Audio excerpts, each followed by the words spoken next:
আসসালামু আলাইকুম প্রিয় দর্শক, অন্য মঞ্চের আলাপচারিতায় আপনাদের সকলকে আমন্ত্রণ জানাচ্ছি।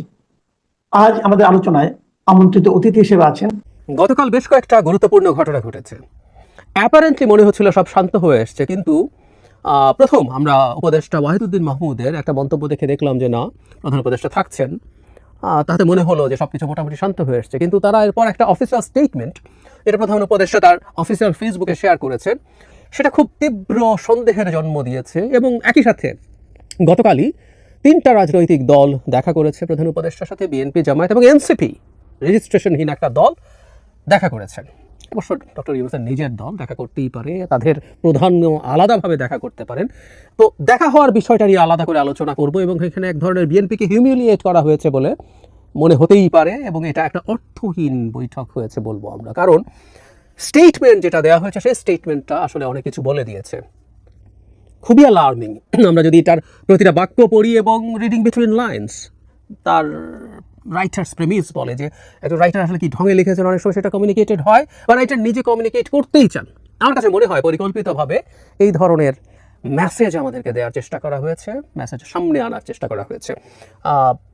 সোজা বাংলায় বলতে গেলে সেনাপ্রধান এবং বিএনপিকে ধমক বা হুমকি দেওয়া হয়েছে বলা যেতেই পারে। আমরা একটু স্টেটমেন্টটা পড়ি, তারপরে এটা একটু পুঙ্খানুপুঙ্খভাবে অ্যানালাইজ করতে হবে, কারণ এটা অফিসিয়াল স্টেটমেন্ট। এর প্রতিটা শব্দ, প্রতিটা বাক্য তো বটেই, প্রতিটা শব্দ খুব গুরুত্বপূর্ণ। হুবহু যা লেখা হয়েছে সেটা এরকম যে জাতীয় অর্থনৈতিক পরিষদ এনইসির বৈঠক হয়েছে। এখানে অন্তর্বর্তী তিনটি প্রধান দায়িত্ব তারা বলছেন, নির্বাচন, সংস্কার ও বিচার বিষয়ে বিস্তারিত আলোচনা হয়। মানে এগুলো কে দিয়েছে, কিভাবে দিয়েছে, প্রশ্ন তোলা যায়, তুলছি না আপাতত। প্রধান উপদেষ্টা প্রফেসর মোহাম্মদ ইউনূসের সভাপতিত্বে রাজধানীর শেরেবাংলা নগর এলাকায় পরিকল্পনা কমিশনের বৈঠক অনুষ্ঠিত হয়। এসব দায়িত্ব পালনে বিভিন্ন সময় নানা ধরনের অযৌক্তিক দাবি দেওয়া, উদ্দেশ্য প্রণোদিত এখতিয়ার বহির্ভূত বক্তব্য, এই জায়গাটা খেয়াল রাখবো, আমি আবার করব, এবং কর্মসূচি দিয়ে যেভাবে স্বাভাবিক কাজের পরিবেশ বাধাগ্রস্ত করে তোলা হচ্ছে এবং জনমনে সংশয় সন্দেহ সৃষ্টি করা হচ্ছে, তা নিয়ে বিস্তারিত আলোচনা হয় বৈঠকে। দেশকে স্থিতিশীল রাখতে, নির্বাচন, বিচার ও সংস্কারের কাজ এগিয়ে নিতে এবং চিরতরে দেশে স্বৈরাচারের আগমন প্রতিহত করতে বৃহত্তর ঐক্য প্রয়োজন বলে মনে করে উপদেষ্টা পরিষদ। এ বিষয়ে অন্তর্বর্তী সরকার রাজনৈতিক দলগুলোর বক্তব্য শুনবে এবং সরকারের অবস্থান স্পষ্ট করবে। শত বাধার মাঝেও গোষ্ঠী স্বার্থকে উপেক্ষা করে অন্তর্বর্তী সরকার তার উপর দায়িত্ব পালন করে যাচ্ছে।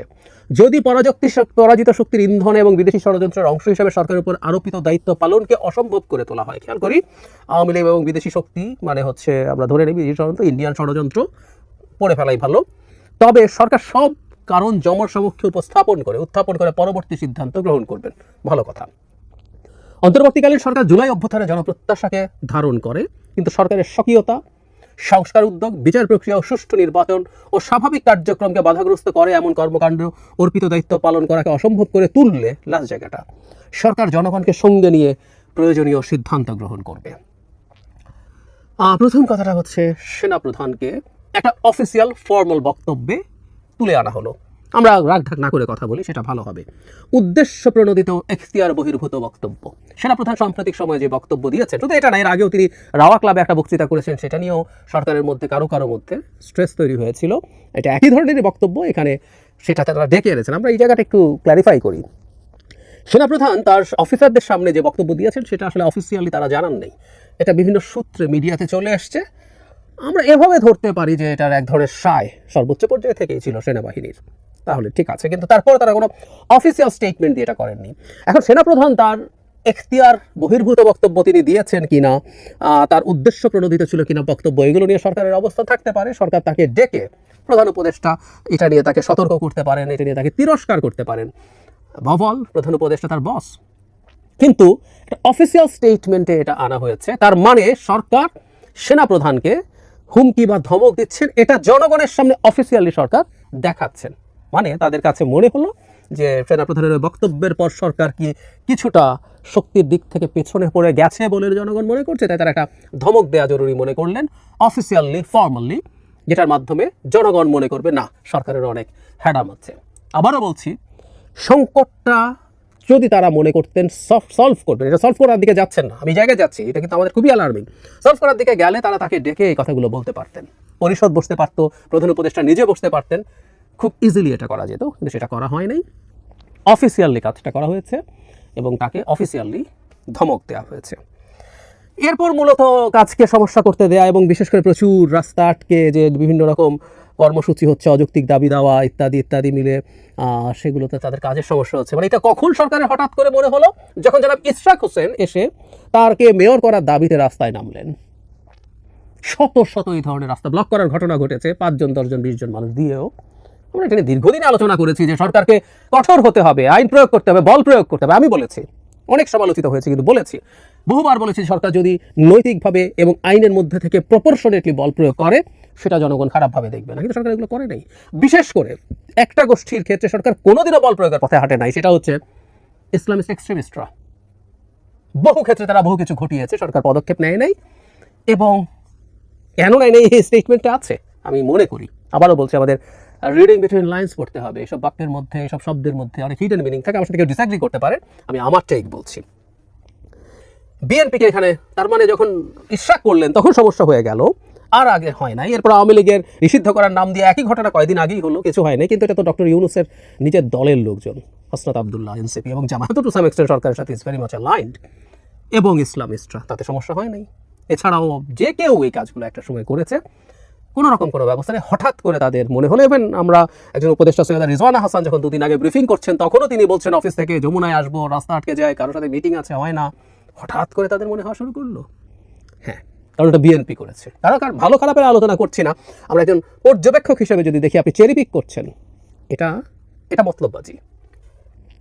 এরপর যেটা হয়েছে সেটা হলো এই বিচার সংস্কার ম্যান্ডেটের কথা বলছেন, তাদের দায়িত্ব তারা নিজেরা নিয়ে নিয়েছেন না, সরি। এবং তাদের দায়িত্ব নাহিদ, আসিফ, হাসনাত এরা মিলে দিয়ে দিলেও হবে না, একদম হবে না। তাদের যথেষ্ট কন্ট্রিবিউশন আছে, কিন্তু তারাই সব কিছু নন। তারাই এই কাজ করে শেষ করেন নাই, এবং তারাই এমপ্লয়ার, তাই তাদের কথা শুনেই সব কিছু করতে হবে। মানব না, কোনোভাবেই এটা হবে না, হতে দেওয়া যাবে না। দেশ নিয়ে ফাজলামও চলবে না। যাই হোক, তারা এটা করার ক্ষেত্রে তারা বলছেন যদি কোনো সমস্যা হয়, এবং আবারও বলছে পরাজিত শক্তির ইন্ধনে এবং বিদেশি ষড়যন্ত্রের অংশ হিসেবে। আমি খুব এনসিপির সাথে এই ধরনের অ্যালাইনমেন্ট দেখি, যখনই কোনো না কোনো কিছু ঘটে সেটার সাথে এটাকে রিলেট করা হয়। একটা সময় পর্যন্ত আমরা মানছি অনেক ক্ষেত্রেই এইগুলোর যে প্রভাব ছিল না তা না, ভারত বাংলাদেশকে ডিস্টেবিলাইজ করতে চায়, আওয়ামী লীগ টাকা খরচ করছে, ট্রু। কিন্তু অন্য দল, ধরুন বিএনপি, জামায়াত যদি রাস্তায় নামে, প্রত্যেকটা বিরুদ্ধের, শেখ হাসিনার বিরুদ্ধে লড়াই করা দল, তাদেরকেও কিন্তু এখন ট্যাগ করা হচ্ছে, আমরা খেয়াল করবো। এবং যেসব স্টুডেন্টরা এই ধরনের ট্যাগ করছে, বিভিন্ন টক শোতে এসে এনসিপির লোকজন করছে, প্রোগ্রামে করছে, তাদের নিজস্ব প্রোগ্রামে করছে, এবং এই ট্যাগিংগুলো আবার বিদেশ থেকে আসে, গুরুত্বপূর্ণ ইনফ্লুয়েন্সারদের বক্তব্য ট্যাগিং ওটা আসে, এখানেও এটা একটা প্রচ্ছন্ন ইঙ্গিত করা হচ্ছে। সেগুলো আসলে মূলত নাকি ওই কারণেই হচ্ছে। ফলে কেউ যখন নির্বাচন চাইবে, নির্বাচনের দাবিতে যদি নামবে, ব্যর্থ যুক্তি দেওয়া হয়, ভারত তো নির্বাচনের কথা বলেছে, সো বিএনপি যদি নির্বাচন চায়, কোনো ব্যক্তি যদি নির্বাচন চায়, ভারতের দালাল, বিদেশি শক্তির ইন্ধন, ডক্টর ইউনূস বলছেন, তাদের পরিষদ বলছেন। এরপর জনসংপর্কে উত্থাপন করবে শেষের যে জায়গাটা, আমি বাক্যটা পড়ি, কিন্তু সরকারের স্বকীয়তা, সংস্কার উদ্যোগ, বিচার প্রক্রিয়া, সুষ্ঠু নির্বাচন ও স্বাভাবিক কার্যক্রমকে বাধাগ্রস্ত করে এমন কর্মকাণ্ড অর্পিত দায়িত্ব পালন করাকে অসম্ভব করে তুললে সরকার জনগণকে সাথে নিয়ে প্রয়োজনীয় সিদ্ধান্ত গ্রহণ করবে। এই যে জনগণ বলা হয়, এই সরকারের জনগণ বলার কি আছে? সরকারের কোনো কাজে, কোনো ক্ষেত্রে যদি সমস্যা তৈরি হয়, সরকার একটা এক্সিকিউটিভ, তার এক্সিকিউটিভ পাওয়ার আছে, আইন অনুযায়ী সে যে কোনো ব্যবস্থা নিতে পারে, জনগণের আলাপটা কেন? এবং এই জনগণ কারা? ধারণা করি এটা বিএনপিকে ধমক বা হুমকি দেওয়া হচ্ছে, আমারও কিন্তু একটা রিজার্ভ ফোর্স আছে, ওটা মাঠে নামাবো, পুলিশ দিয়ে কতটুকু পারবেন তারাও হয়তো কনফিউজড। এবং এই পুলিশ বিএনপির ওপরে আওয়ামী লীগের সময় যা করেছেন তা করবে কিনা, বা সেনাবাহিনী করবে কিনা, বিশেষ করে অন্তত জেনারেল ওয়াকার যদি মিলিটারি চিফ থাকেন, আমি জানি না তাকে রাখা আদৌ শেষ পর্যন্ত যাবে কিনা, সেই চেষ্টা নিশ্চয়ই চলছে তাকে সরিয়ে ফেলার, আমি জানি না। যদি থাকেন তাহলে সেনাবাহিনীকে দিয়েও যাচ্ছে তাই করা যাবে কিনা সন্দেহ আছে। সুতরাং একটা জনগণ আছে, যে জনগণকে তিনি কোনো রকম কোনো সমস্যা করেন নাই। ইভেন বাংলাদেশে জঙ্গিবাদের উত্থান হচ্ছে বা তাদের একটা ওপেনিং দেখা যাচ্ছে যখন নিউ ইয়র্ক টাইমস বলছে, সেরকম জায়গায়ও সেটা হচ্ছে ফান্ডামেন্টালিস্ট মুসলিমস। ইসলাম নিয়ে অনেক আলোচনা আছে, কিন্তু র্যাডিক্যাল ইসলামিস্ট বলে একটা বিষয় যেটা আছে, সেটা বাংলাদেশে এক্সিস্ট করে, এবং তাদেরকে উনি মাথায় তুলেছেন, তাদেরকে সব কিছু করতে দিয়েছেন, যা ইচ্ছে তাই, কোনো অ্যাকশন নেন নাই। এই জনগণই সম্ভবত উনি এখানে বোঝাতে চাইছেন, জনগণকে সঙ্গে নিয়ে প্রয়োজনীয় সিদ্ধান্ত কি? পেটাবেন, হামলা করবেন, এসব অবশ্য কিছু জনগণ ডক্টর ইউনূসের 5 বছর লাগবে আওয়াজ ফেসবুকে তুলতে তুলতে এখন মাঠেও নামতে শুরু করেছে। বোধ করি তারাও আস্তে আস্তে নামাবেন, গণভোট চাই, ওনাকে 5 বছর, এসব আলাপ আমরা জানি, এসব আসতে যাচ্ছে। আমরা খুব স্পষ্টভাবে দেখতে পাচ্ছি ডক্টর ইউনূস দেশকে একটা সংঘাতের দিকে নিয়ে যাচ্ছেন। একদম একটা সময় পর্যন্ত ওনাকে ছাড় দিয়ে মনে হতো তার সরকারের একটা অংশ এটা করছে ওটা করছে, তাই ভুল বোঝাচ্ছে। নিজের কাছে হাসি পেতো এই কথাটা বলার সময়, যখন আওয়ামী লীগ নিয়ে বলতে হাসাহাসি করতাম, তো তারপরও নিজের লজ্জার মাথাকে ওনার প্রতি এই কথাটা বলেছিলাম কখনো কখনো। দিন যত যাচ্ছে বোঝা যাচ্ছে এই গ্র্যান্ড ডিজাইন, গ্র্যান্ড প্ল্যানিংয়ের ইন্টিগ্রাল পার্ট উনি। এটা ওনার ব্রেন চাইলো কিনা সময়ের সাথে সেগুলো বোঝা যাবে, কিন্তু উনি এই ডিজাইনের পার্ট, একটা কেওস তৈরি করা সম্পূর্ণ পরিকল্পনা দেখা যাচ্ছে, এবং সেই কেওস তৈরি করার মাধ্যমে ক্ষমতাকে দীর্ঘায়িত করার একদম স্পষ্ট নিদর্শন দেখা যাচ্ছে। এই স্টেটমেন্ট দেশকে ডিস্টেবিলাইজ করার সরকারের দিক থেকে ক্লিয়ার ইন্ডিকেশন দেয়, আমার কাছে অন্তত সেটা।